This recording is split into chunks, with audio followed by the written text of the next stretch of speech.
मित्रों, श्राद्ध पक्ष को शास्त्रों में महालया कहा गया है।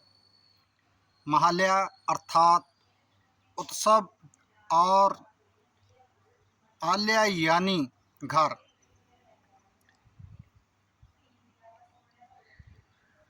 समग्र रूप से इसका आशय है घर में उत्सव। पितरों के आगमन में घर उत्सव से भर जाता है। अपने अतिशय के लिए हम पितरों के ऋणी हैं या उनके प्रति श्रद्धा है, उनका आभार है।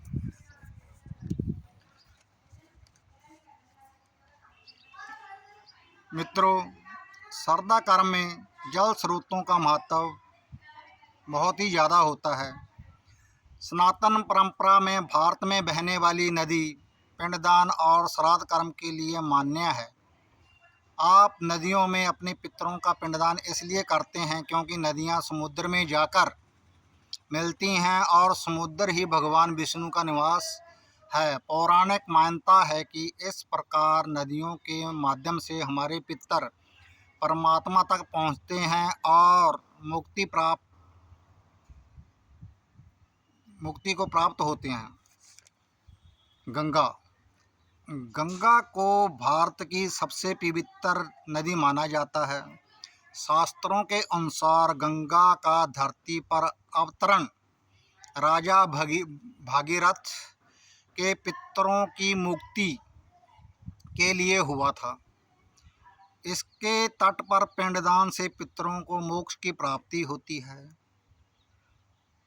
फल्गु गाया तीर्थ के समीप बहने वाली यह नदी श्राद्ध कर्म के लिए अत्यंत महत्वपूर्ण मानी जाती है। यहाँ हर साल देश विदेश से लोग अपने पितरों की शांति के लिए श्राद्ध करने आते हैं। मंदाकिनी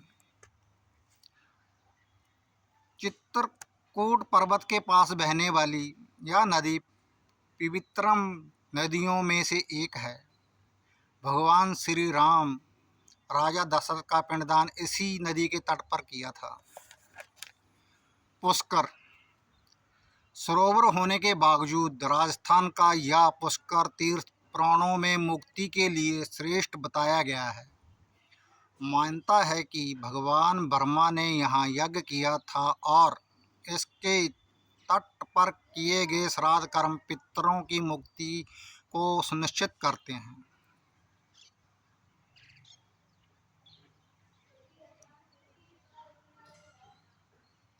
मित्रों, जो जानकारी मैंने आपको दी है,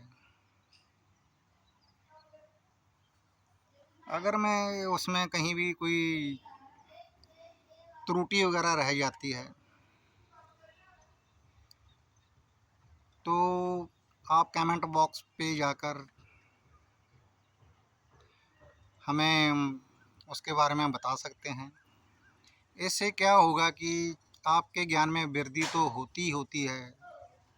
अगर कहीं कोई कमी रह जाती है उससे हमारे मतलब कि ज्ञान में भी वृद्धि होती है। धन्यवाद।